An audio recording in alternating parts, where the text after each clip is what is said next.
క్రీస్తునాథునియందు ప్రియ క్రైస్తవ సహోదరి సహోదరులారా, బైబిల్ రీడింగ్. ప్రతిరోజు ఒక అధ్యాయం చదువుకుంటున్నాం. నిన్నటి రోజు నుండి మార్కు సువార్తను ప్రారంభించుకున్నాం. ఈరోజు మార్కు సువార్త 2వ అధ్యాయము. పక్షవాత రోగికి స్వస్థత. కొన్ని దినములు గడిచిన పిమ్మట యేసు మరలా కఫర్నాము చేరెను. ఆయన ఇంటి యొద్ద ఉన్నాడని విని జనులు అచ్చటకు గుంపులు గుంపులుగా వచ్చిరి. ఆ ఇంటి ముంగిట కూడా జనులు క్రిక్కిరిసి ఉండిరి. యేసు వారికి వాక్కును బోధించుచుండగా కొందరు ఒక పక్షవాత రోగిని 4 సహాయముతో మోసుకొని వచ్చిరి. కాని జనులు క్రిక్కిరిసి ఉన్నందున వారు ఆయన చెంతకు రాలేకపోయిరి. అందుచే వారు ఆయన ఉన్న చోటుకు పైన ఇంటి కప్పును తీసి పడకతో పాటు ఆ పక్షవాత రోగిని దించిరి. వారి విశ్వాసమును చూసిన యేసు పక్షవాత రోగితో, కుమారా, నీ పాపములు క్షమింపబడినవి అనెను. అందుకు అతడనున్న కొందరు ధర్మశాస్త్ర బోధకులు, ఇతడెందుకు ఇట్లు చెప్పుచున్నాడు? ఇతడు దేవదూషణము చేయుచున్నాడు. దేవుడు తప్ప మరెవ్వరు పాపములను క్షమింపగలరు అని లోలోన తర్కించుకొనసాగిరి. యేసు ఆత్మయందు వారి ఆలోచనలను గ్రహించి వారితో, మీ హృదయములలో ఇట్లేలా తలంచుచున్నారు? ఏది సులభతరము? పక్షవాత రోగితో నీ పాపములు క్షమింపబడినవనుటయా, లేక లేచి నీ పడక ఎత్తుకొని పొమ్మనుటయా? మనుష్య కుమారునకు ఈ లోకములో పాపములను క్షమించు అధికారము కలదని మీకు నిరూపింతును అని పక్షవాత రోగితో, నీవు లేచి నీ పడకను ఎత్తుకొని నీ ఇంటికి పొమ్మని నీతో చెప్పుచున్నాను అని పలికెను. వెంటనే వాడు లేచి అందరి ఎదుట తన పడకను ఎత్తుకొని వెళ్ళిపోయెను.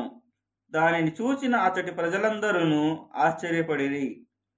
ఇట్టివి మనము ఎన్నడూ చూడలేదు అని దేవుని స్తుతించిరి. సుంకరికి శిష్యస్థానము. యేసు మరలా గలిలయ సరస్సు తీరమునకు వెళ్ళెను. జనసమూహము అంతయు అచ్చటికి చేరెను. యేసు వారికి బోధన ఆరంభించెను. పిదప ఆయన వెళ్ళుచు సుంకపు మెట్టుకడ కూర్చుండి ఉన్న అల్ఫయి కుమారుడగు లేవి అను వానిని చూచి, నన్ను అనుసరింపుము అని వానిని పిలిచెను. అతడు అట్లే లేచి యేసును అనుసరించెను. అనంతరము యేసు అతని ఇంట భోజనముకు కూర్చొని ఉండగా అనేక మంది సుంకరులను పాపులను ఆయనతోనూ ఆయన శిష్యులతోనూ ఆ పంక్తి యందు కూర్చొని ఉండిరి. ఏలైనా ఆయనను వెంబడించుచున్న వారిలో ఎక్కువ మంది ఇట్టివారు ఉన్నారు. దానిని చూచిన ధర్మశాస్త్ర బోధకులకు పరిసయ్యులు కొందరు, మీ గురువు సుంకరులతోనూ పాపులతోనూ కలిసి భుజించుచున్నాడేమి అని శిష్యులను ప్రశ్నించిరి. అది విని యేసు వారితో, వ్యాధిగ్రస్తులకే కాని ఆరోగ్యవంతులకు వైద్యుడు అక్కరలేదు. నేను నీతిమంతులను పిలువ రాలేదు, కాని పాపులను పిలువ వచ్చి తిని అనెను. ఉపవాసము. యోహాను శిష్యులను పరిసయ్యులను ఉపవాసము చేయించుచుండెడి వారు. కొందరు ఆయన వద్దకు వచ్చి, యోహాను శిష్యులను పరిసయ్యులను ఉపవాసము చేయుచుండా నీ శిష్యులు ఎలా ఉపవాసము ఉండదు అని ప్రశ్నించిరి. అందుకు యేసు, పెండ్లి కుమారుడు ఉన్నంత వరకు విందుకు వచ్చిన వారు ఉపవాసము ఉందురా? పెండ్లి కుమారుడు తమతో ఉన్నంత వరకు వారు ఉపవాసము ఉండరు.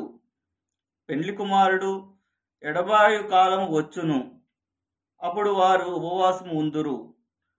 పాత గుడ్డకు మాసిక వేయుటకు కొత్త గుడ్డను ఎవరు ఉపయోగింతురు? అట్లు ఉపయోగించిన ఎడల కొత్త గుడ్డ కృంగుట వలన ఆ పాత గుడ్డ మరింత చినిగిపోవును. క్రొత్త ద్రాక్షారసమును పాత తిత్తులలో ఎవరు పోయుదురు? అట్లు పోసిన ఎడల ద్రాక్షారసము తిత్తులను పిగుల్చును, ద్రాక్షారసము తిత్తులను చెడును.